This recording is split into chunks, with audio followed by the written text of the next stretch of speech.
राम राम दोस्तों। आज फिर हम यूपी पुलिस कांस्टेबल के लिए वाणिज्य व्यापार जो कि स्पेशल जीएस का टॉपिक है, इसमें हमने अपने हाथ से ये प्रिंट को ये पीडीएफ को बनाया हुआ है। और आज हम फिर वाणिज्य व्यापार जो कि अप्रॉक्स 2 नंबर हमेशा पूछा जाता है, 2 नंबर का वाणिज्य व्यापार के टॉपिक से आज हम पढ़ेंगे इसको। वाणिज्य यानी कि वाणिज्य माने क्या होता है? वस्तुओं और सेवाओं का जो आदान प्रदान करना होता है उसे वाणिज्य कहते हैं। यानी कि कोई भी वस्तु एक देश से दूसरे, कोई भी एक वस्तु है और ये दूसरे देश में वस्तु को ट्रांसफर करते हैं वाणिज्य के रूप में। वाणिज्य तो वो होता है वाणिज्य, वस्तुओं को ट्रांसफर करना एक देश से दूसरे देश, एक राज्य से दूसरे राज्य, और सेवाओं का भी ट्रांसफर होना, यानी कि कोई भी जैसे नर्स की जो सेवाएं होती हैं आदान प्रदान करना वाणिज्य कहलाता है। और जो व्यापार होता है, व्यापार यानी कि वस्तु का जो आदान प्रदान करने से जो लाभ कमाया जाता है उसे व्यापार कहते हैं। अब होता है कि चीन का जो सबसे बड़ा व्यापारिक साझेदार है वो भारत का सबसे बड़ा जो व्यापारिक साझेदार है वो यूएसए है पहले नंबर पर, और दूसरे नंबर पर चाइना है। यानी कि भारत का सबसे बड़ा व्यापारिक साझेदार यूएसए चीन है। यूएसए पहले नंबर पर, दूसरे नंबर पर चीन। मैक्सिमम निर्यात यानी कि भारत का जो माल है सबसे ज़्यादा जाता कहाँ है? अमेरिका में जाता है। और आयात माने आना, यानी मैक्सिमम आयात कहाँ से होती है भारत में? चाइना से होती है। विदेशी व्यापार नीति, एक विदेशी व्यापार नीति होती है, वर्ल्ड ट्रेड पॉलिसी होती है, जो 2015 से 2020 के बीच में आई। 1 अप्रैल 2015 को एनडीए गवर्नमेंट यानी बीजेपी गवर्नमेंट ने पहली बार इसे संसद में पेश की, जो में कि make in India, startup India, skill India को आगे बढ़ाएगी। प्रेजेंट टाइम में यानी कि जो भी रिसेंटली विदेशी व्यापार नीति आई भारत सरकार ने 31 मार्च 2023 को पेश की। ये 2030 तक इसका उद्देश्य है कि 2030 तक जो भारत का जो निर्यात है, यानी कि भारत का जो निर्यात, भारत का माल जो जाएगा वो 2 ट्रिलियन अमेरिकी डॉलर हो जाएगा। 2 ट्रिलियन अमेरिकी डॉलर भारत का निर्यात जो है 2 ट्रिलियन अमेरिकी डॉलर हो जाएगा। यानी अप्रोक्स इमेजिन किया गया है कि 2030 तक ये हो जाएगा। भारतीय विदेशी व्यापार संस्थान जो है, यानी कि जो भारत की विदेशी व्यापार संस्थान है, जहाँ से व्यापार एक देश से दूसरे देश में किया जाता है, हेडक्वार्टर नई दिल्ली में है। भारत की जो मिश्रित प्रवृत्ति है, भारत की जो व्यापारिक प्रवृत्ति है वो मिश्रित है, यानी कि माल आएगा भी दूसरे देश से और माल जाएगा भी दूसरे देश से। और ये जो एपीडा है, एक एपीडा संस्थान है एग्रीकल्चर, इसकी स्थापना 1968 में हुई। इसका जो फुल फॉर्म है APEDA, APEDA, agricultural and food processed product export development authority. Agricultural and food processed product export development authority new Delhi में इसकी जो है हेडक्वार्टर है। और दूसरा है एमपीडा, यानी कि 1972 में marine product export development authority of India. इसका जो हेडक्वार्टर है वो कोच्चि केरल में है। इसका हेडक्वार्टर जो है वो कोच्चि केरल में है। एक आया एक्ट फेरा एक्ट, जो कि 1973 में आया। 1973 में आया फॉरेन एक्सचेंज रेगुलेशन एक्ट फेरा, जिसका संक्षिप्त नाम है विदेशी मुद्रा विनियमन अधिनियम। फॉरेन एक्सचेंज रेगुलेशन एक्ट 1973 में पारित किया गया। ये जो मुद्रा है ये विनियमन को मजबूत करता है, यानी इस अधिनियम के अंतर्गत जो विदेशी मुद्रा की प्रतिभूतियों को संबंधित वित्तीय लेनदेन को नियंत्रित करने के लिए नियम बनाए गए हैं। इसका फेरा का मुख्य उद्देश्य देश के विदेशी मुद्रा भंडार की रक्षा और उचित उपयोग सुनिश्चित करना था। 1990 के दशक में फेरा को फेमा में चेंज कर दिया गया, जो कि 1999 में किया गया। FEMA foreign exchange management act, FEMA 1 जून 2000 को लागू हो गया। फेमा 1990 से 2000 फॉरेन एक्सचेंज मैनेजमेंट एक्ट, ये क्या होता है? एक होती है इन्फोर्समेंट डायरेक्टर जो होती है ईडी का मुख्य कार्य फेमा को रेगुलेट करना। इंडिपेंडेंस यानी कि जो भारत की स्वतंत्रता के बाद जो है 1948 में पहली औद्योगिक नीति आई, और दूसरी औद्योगिक नीति 1956 यानी कि 8 साल बाद आ गई। इंडिपेंडेंस यानी पहली औद्योगिक नीति 1948, फिर 8 साल बाद 1956 में औद्योगिक नीति आई। FTA फ्री ट्रेड एग्रीमेंट, एक होती है e commerce and m commerce. E commerce electronic and mobile commerce होती है। FDI फॉरेन डायरेक्ट इन्वेस्टमेंट, यानी कि किसी भी विदेश में जो कि जैसे कि भारतीय मुद्रा को विदेश में जो है इन्वेस्टमेंट करना और वहां से प्रॉफिट कमाना, ये होती है FDI होती है इनवर्ड एंड आउटवर्ड, यानी कि अपने देश में कोई देश दूसरा देश अपने देश में भी कर सकता है और एक देश दूसरे देश में कर सकता है। एक होती है FII foreign institutional investor, FPO foreign portfolio investor. Share बाजार क्या होती है? शेयर बाजार यानी स्टॉक मार्केट का जो हेडक्वार्टर है वो मुंबई की वर्ली में है। ये सुबह 9:15 पर खुलता है, 3:30 PM तक खुलता है। सैटरडे और संडे को ऑफ रहती है। शेयर के जो प्रॉफिट होता है उसको डिविडेंड। बॉम्बे स्टॉक एक्सचेंज, यानी कि एशिया का सबसे पुराना स्टॉक एक्सचेंज है, इसकी स्थापना जो है 1875 में हुई। और इसका जो इंडेक्स है वो सेंसेक्स है। एक होती है राष्ट्रीय लेवल पर नेशनल स्टॉक एक्सचेंज 1992, इसका जो है इंडेक्स है वो निफ्टी है। देश का सबसे बड़ा उद्योग संगठित व्यापक उद्योग कपड़ा है। बुल एंड बियर, तेजी और मंदी, यानी कि शेयर मार्केट में जब कोई तेजी आती है तो उसे बुल और जब कोई मंदी आती है तो उसे बियर। 1956 में भारत सरकार ने शेयर बाजार को मान्यता दी। SEBI security exchange board of India का हेडक्वार्टर मुंबई में है। 12 अप्रैल 1988 को ये आया। और 1992 में इसकी एक्ट आई। इनसाइडर ट्रेडिंग क्या होती है? इनसाइडर ट्रेडिंग कंपनियों से छुपी जानकारी निकालने वाले लोग जिनके शेयर गिरोह उठ रहे हैं उनको इनसाइडर ट्रेडिंग बोलते हैं। म्यूचुअल फंड क्या होते हैं? म्यूचुअल फंड छोटे निवेशक से पैसे लेकर बड़े निवेशक बनना म्यूचुअल फंड कहलाता है। इंपॉर्टेंट शेयर मार्केट जैसे डिजोन से जो है वो अमेरिका का है। FTSE 100 जो है लंदन का है। FTSE लंदन का है। अब देखिए निक्की टोक्यो का है। निक्की जो है वो टोक्यो का है। सेमेक्स टाइम्स सिंगापुर की है।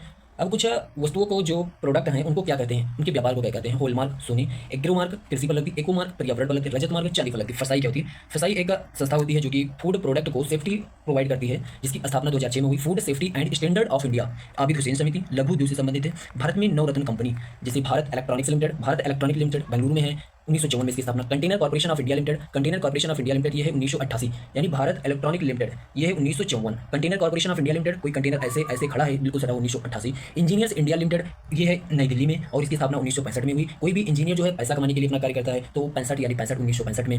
अब हिंदुस्तान एरोनॉटिक्स लिमिटेड ये है 1940 में। हाल इसको बोलते हैं, हाल HAL हिंदुस्तान एरोनॉटिक्स लिमिटेड, इसका हेडक्वार्टर बेंगलुरु में है। महानगर टेलीफोन निगम लिमिटेड, महानगर कहाँ है? दिल्ली में है। वहाँ से 1986 में इसकी स्थापना हुई। नेशनल एल्यूमिनियम कंपनी लिमिटेड, ये कि भुवनेश्वर उड़ीसा है, इसी को नालको कहते हैं। नेशनल एल्यूमिनियम कंपनी लिमिटेड 1981 में इसकी स्थापना। National building construction corporation India limited, ये न्यू दिल्ली में है और ये 1960 में इसकी स्थापना। National mineral development corporation Kochi Kerala 1958 1958। Neyveli lignite corporation of India limited Tamil Nadu 1956। Oil India limited, ये कहाँ है? असम में। ऑयल इंडिया लिमिटेड असम में है।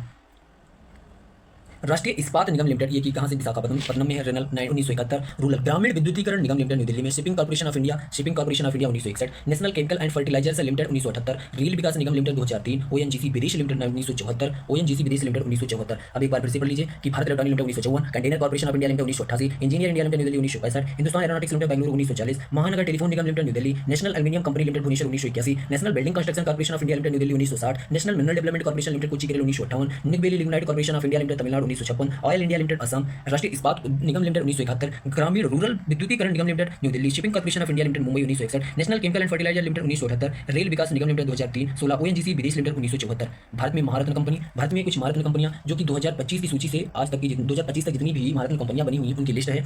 पहली लिस्ट में है कि भारत हाईबी इलेक्ट्रॉनिक्स लिमिटेड भेल की स्थापना 1964 में हुई। इसकी ट्रिक है कि 1964 यानी कि माता जी किसी भी अपने लड़के को, माता जी व पिताजी भेल पूरी लाते हैं तो कहाँ पर देते हैं? लड़के को, अपने लड़के को चौखट पर देते हैं। तो 1964 हो गया भारत हाईबी इलेक्ट्रॉनिक्स लिमिटेड 1964। अब आगे है भारत पेट्रोलियम कॉर्पोरेशन लिमिटेड 1952। यानी कि एक लड़की की शादी में जो दहेज में गाड़ी मिली उसमें 51 रुपये का तेल डालने के लिए कहा गया, लेकिन उसके भाई ने 52 रुपये का तेल डाल दिया। तो 1952 Bharat petroleum corporation limited. GAIL India limited, gas authority India limited का है 1984। यानी कि GAIL gas authority India limited जो है इसकी गैल होती है, GAIL gas authority India limited. यानी कि देखिए कि गांव देहात में जो गैसें होती हैं वो ब्लैक करते हैं, यानी चोरी करते हैं। तो चोरी से 1984 में गेल इंडिया अथॉरिटी लिमिटेड। कोल इंडिया लिमिटेड, यानी कि कोल इंडिया लिमिटेड COAL, यानी कि ये पूरा जो है महारत्न कंपनियां, इनका एग्जाम हुआ और कोई भी बच्चा 100 में से 75 मार्क ले आया तो उसको इंडिया से कॉल आया कि आपने 75 नंबर लेकर आए हैं। तो 1975 कोल इंडिया लिमिटेड CI। अब आ गया Hindustan petroleum corporation limited HPCL। जब भारत में प्रथम परमाणु परीक्षण किया गया था 1974, जिसे इस्माइली मुद्दा कहा गया, इसमें तब उसमें पहला परमाणु परीक्षण किया गया तो उस समय क्या हुआ? भारत में अकाल लगने वाली थी उसी समय, तो उस समय क्या हुआ? पेट्रोल की कीमत भी बढ़ गई। तो HPCL Hindustan petroleum corporation limited पहला जब परमाणु परीक्षण किया गया 1974 में तभी हुआ। अब आगे है steel authority of India limited SAIL भी 1954। अब राष्ट्रीय ताप NTPC का एग्जाम हुआ, उसमें भी 75 नंबर लेकर आया तो 1975। ग्रामीण विद्युतीकरण निगम limited 1969। Power finance corporation limited 1986। Power finance corporation limited. अब एक power grid corporation of India limited, यानी कि इसका जो हेडक्वार्टर है, पावर ग्रिड का हेडक्वार्टर कहाँ है? गुरुग्राम में। यानी कि एक लड़के ने अपने गुरु से कहा कि गुरुजी हमको पावर ग्रेड देना, यानी कि हमें अपने सब्जेक्ट में पावर यानी कि नंबर 1 ग्रेड देना। तो गुरुजी ने कहा कि आप 8 से 9 घंटे पढ़ाई करो 1989, तो हम आपको क्या देंगे? ग्रेड 1 नंबर देंगे। तो power grid corporation of India limited 1989। Indian oil corporation limited IOCA 1959। Indian oil corporation limited. आगे तेल एवं प्राकृतिक गैस लिमिटेड ONGC की स्थापना 1956। यानी कि जब तेल एवं प्राकृतिक गैस की कीमत जब बढ़ जाएगी तो 56 इंच का सीने वाले यानी कि मोदी जी से हम क्या करेंगे? गुहार लगाएंगे कि मोदी जी तेल एवं प्राकृतिक गैस की कीमत बढ़ गई है। तो स्थापना इसकी कहाँ हुई? 1956 में हुई। ऑयल इंडिया की स्थापना 1959 में हुई। अब कुछ इंटरनेशनल वित्तीय संस्थान IMF इंटरनेशनल मॉनेटरी फंड, जिसकी स्थापना 1944 में बात विमर्श हुई। 27 दिसंबर 1945 को इसकी स्थापना वाशिंगटन DC में इसका हेडक्वार्टर। 190 टोटल सदस्य, लास्ट सदस्य जो है एंडोरा है। वर्ल्ड बैंक जिसे IBRD भी कहते हैं, IBRD international bank reconstruction development, 27 दिसंबर 1945 की इसकी स्थापना हुई। 25 जून 1946 को ये काम स्टार्ट कर दिया। इसका हेडक्वार्टर भी वाशिंगटन DC। सदस्य राष्ट्र देशों को पूंजी प्राप्त करना इसका मुख्य उद्देश्य। ADB एशियन डेवलपमेंट बैंक जो है 1966 में फिलीपींस मनीला में इसका headquarter. World trade organization WTO GATT के स्थान पर आया। गेट की जो फुल फॉर्म है general agreement tariff and trade, जनवरी 1995 को इसकी स्थापना हुई। इसका हेडक्वार्टर जिनेवा में है, स्थापना हुई। SEBI security exchange board of India 12 अप्रैल 1988, स्थापना 1992 के एक्ट में, हेडक्वार्टर मुंबई, हेड माधवीपुरी बुच। अब आगे भारत में 5 ईयर प्लान आ गई। भारत में जो 5 ईयर प्लान है वो 1951 से 2015 के बीच में आई। फर्स्ट 5 ईयर प्लान 1951 से 56 के बीच में आई। 1928 में जो जोसेफ स्टालिन जी थे उन्होंने USSR में 5 ईयर प्लान स्टार्ट की। भारत USSR से ये सब 5 ईयर प्लान को लिया है। अभी तक टोटल यानी कि 2015 तक टोटल 12 पंचवर्षीय योजना हुई है। भारतीय आर्थिक योजना का योजना के डॉक्टर विश्वेश्वरैया जी हैं। योजना आयोग जो है 5 ईयर प्लान बनाता है, जो कि 1950 से बनाता है। द लास्ट अप्रूवल यानी कि जो 5 ईयर प्लान बनती है 5 साल के लिए, उसका जो अप्रूवल प्राप्त कौन देता है? वो देती है नेशनल डेवलपमेंट काउंसिल देती है, जिसकी स्थापना 1952 में हुई। अब है कि पहला जो 5 ईयर प्लान है वो 1951 से 56 के बीच में हुई। ये हेरॉड डमर मॉडल पर थी। टारगेट था 2.1 और लेकिन इसमें अचीव यानी कि 1.5 गुना ज़्यादा अचीव कर लिया। कृषि पर बेस्ड थी। सामुदायिक विकास कार्यक्रम 1952 में इसकी जो है स्थापना हुई। 1955 में SBI बना, इंपीरियल बैंक 1921 से ये 1955 में SBI बना। सामुदायिक विकास कार्यक्रम 1952 स्टार्ट हुआ, 1955 में SBI बनी, स्टेट बैंक ऑफ इंडिया। इसमें भाखड़ा बांध बनी, जो कि हिमाचल प्रदेश के बिलासपुर जिले में है। हिमाचल प्रदेश के बिलासपुर जिले में है। बिलासपुर के पास भाखड़ा गांव में सतलुज नदी पर बना एक कंक्रीट ग्रेविटी बांध है, दुनिया का सबसे ऊंचा गुरुत्वीय बांध है, संस्थापक इसके छोटू राम है। दूसरा हीराकुंड बांध, जो कि उड़ीसा राज्य के संबलपुर जिले में महानदी पर बना हुआ है, भारत का सबसे लंबा बांध है। दामोदर घाटी परियोजना जो है वो झारखंड और वेस्ट बंगाल यानी पश्चिम बंगाल में का एक पश्चिम बंगाल में स्थित है। ये दामोदर नदी घाटी में स्थित है और भारत की पहली बहुउद्देशीय नदी घाटी परियोजना है। इसलिए इसे नेहरू जी ने इसे भारत का मंदिर कहा। सेकंड 5 ईयर प्लान जो है वो 1956 से 61 में आई। इसका जो मॉडल था पीसी महालनोबिस मॉडल था। भारी और बड़े उद्योग आर्थिक योजना आया भारतीय जीवन बीमा LIC 12 सितंबर 1956 12 सितंबर 1900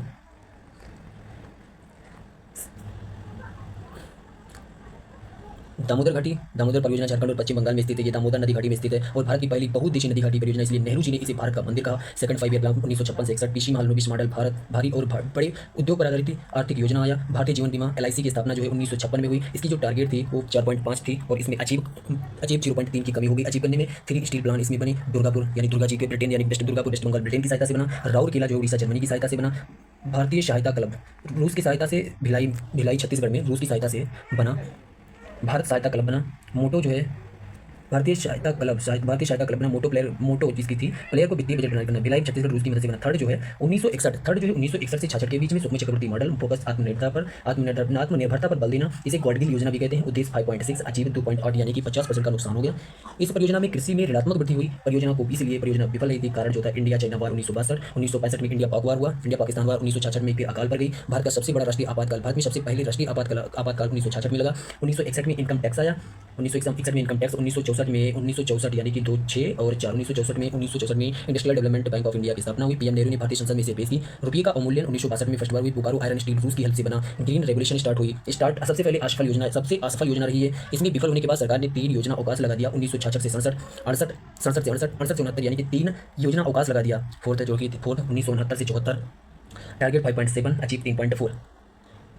प्रगतिशील आत्मनिर्भरता उद्देश्य 19 जुलाई 1969 14 बैंक का नेशनलाइजेशन कर दिया गया। 1969 में MRTP act, monopoly restrictive trade practice act. 1971 में इंडिया पाकिस्तान वार, भारत में सेकंड बार आपातकाल लग गया। 1973 में फेरा एक्ट आया, foreign exchange regulation act authority. 1999 में फेमा बना। पीएम इंदिरा जी ने चौथी पंचवर्षीय योजना को पेश की। 5 योजना आयोग 1974 से 89 टारगेट थी 4.5 अचीव 4.6 1.1 का वृद्धि हुई। 1974 में जो फर्स्ट परमाणु टेस्टिंग की गई उसे स्माइलिंग बुद्धा कहते हैं, जिसे राजस्थान के पोखरण में टेस्टिंग की गई। गरीबी महंगाई पर आधारित थी। इंदिरा जी ने गरीबी हटाओ का नारा दिया। 20 सूत्री कार्यक्रम आया 1975 में। 2 अक्टूबर 1975 में ग्रामीण बैंक बना, फर्स्ट ग्रामीण बैंक बना। 1975 में थर्ड बार आपातकाल लगा। यह 4 साल केवल चली। 1977 में फर्स्ट बार जनता सरकार आई। पीएम मोरारजी देसाई बने, जो कि फर्स्ट गैर कांग्रेसी थे।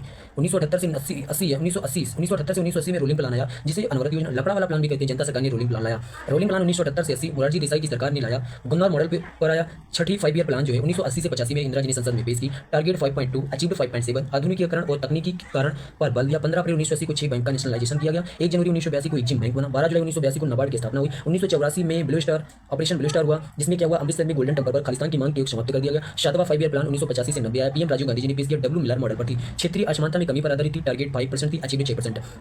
भोजन काम उत्पादन का नारा दिया गया। 1985 में इंदिरा आवास योजना का स्थापना हुई। 1986 में कंज्यूमर प्रोडक्शन एक्ट आया। 12 अप्रैल 1988 को सेबी फंड हेडक्वार्टर मुंबई। 1989 में जवाहर रोजगार योजना आई, जो कि शहरी थी। 1989 में नेहरू रोजगार योजना जो कि ग्रामीण थी। 1990 से 91 में भारत में 5वीं एनुअल प्लान लागू हुई। 1991 से 92 में 6वीं एनुअल प्लान आया, यानी 6वीं बार एनुअल प्लान आया, यानी कि 1 वर्षीय प्लान आया। 8वीं 5 ईयर प्लान 1992 से 97 पीवी नरसिम्हा राव जी ने संसद में पेश की। Target 5.6% achieved 6.8%। मानव संसाधन विकास पर आधारित थी। 1992 में सेबी एक्ट आया। 1993 में पीएम रोजगार योजना। 1995 में मिड डे मील योजना। LPC रिफॉर्म आया। Liberalisation privatisation and globalisation reform आया। 1991 में 9th 5 ईयर प्लान 1997 से 2002 में अटल बिहारी वाजपेयी जी ने पेश की। टारगेट थी 6.5% अचीव्ड 5.5%। सामाजिक न्याय और समानता में बेस्ड थी। 1997 में स्वर्ण जयंती शहरी रोजगार योजना। 1999 में स्वर्ण जयंती ग्रामीण स्वराज्य रोजगार योजना। 1999 में आया फेमा एक्ट। 1999 में आया IRDA insurance regulatory and development authority of India. 2000 में आई पीएम ग्राम सड़क योजना। 1998 में दूसरा प्रमाण परीक्षण किया गया, जिसे शक्ति 58 नाम दिया गया, लेकिन राजस्थान के पोखरण में हुआ। 1999 में कारगिल वार हुआ। 10वीं 5 ईयर प्लान 2002 से 2007 में अटल बिहारी वाजपेयी ने इसे पेश की। एनर्जी सेक्टर पर आधारित थी।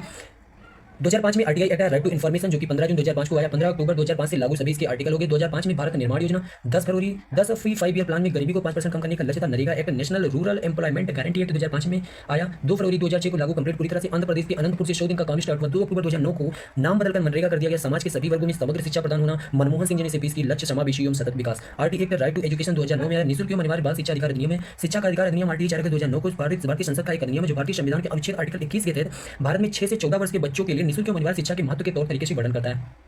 2010 में शबला योजना फॉर गर्ल्स आया। 2011 में स्वाभिमान योजना, जो कि अभी जनधन योजना कहते हैं, 11वीं 5 ईयर प्लान 2007 से 12 में आया। इसकी रूपरेखा यानी कि इसकी जो मॉडल तैयार की सी रंगराजा ने तैयार की। इसमें 2009 तक के सभी को स्वच्छ जल उपलब्ध कराने का लक्ष्य रखा गया। 12वीं 5 ईयर प्लान 2012 से 17 के बीच में आया, लेकिन इसमें क्या हुआ कि 15 तक ही चल पाई। मनमोहन सिंह ने संसद में इसे पेश किया। मोटो था तीव्र अधिक समावेशी विकास। 2013 में नेशनल फूड सिक्योरिटी एक्ट आया। 2014 में पीएम जनधन योजना आई। 22 जनवरी 2015 बेटी बचाओ बेटी पढ़ाओ। 2015 में डिजिटल इंडिया। 2015 में पीएम कौशल विकास योजना। 2015 में मुद्रा योजना। 2016 में पीएम उज्ज्वला योजना। 2016 में startup India and stand up India आदि आया। ये है पूरा वाणिज्य एवं व्यापार का टॉपिक।